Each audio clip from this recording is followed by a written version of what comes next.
10 వచనాల్లోని కృప యొక్క మహిమాన్విత తత్వం.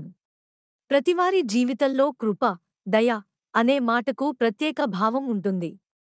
ఇది మనలో ఆశను నింపుతుంది, బలాన్నిచ్చి, సంబంధాలను గాఢం చేస్తుంది. ఈ అంశాన్ని శ్రద్ధగా పరిగణించి, ఆదికాండము నుండి ప్రాముఖ్యమైన 4 వచనాలను ఇక్కడ ప్రస్తావించాం.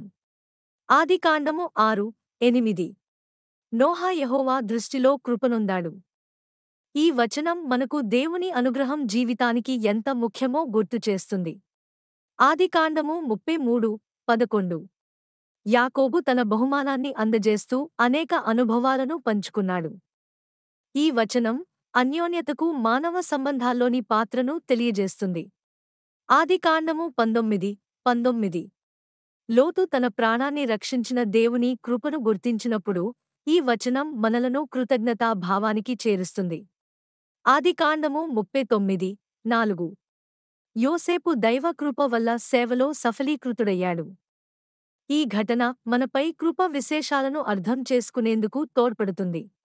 ఈ వచనాలు ప్రతిరోజూ మన జీవితాలకు దోహదపడేవిగా రాయబడి ఉంటాయి.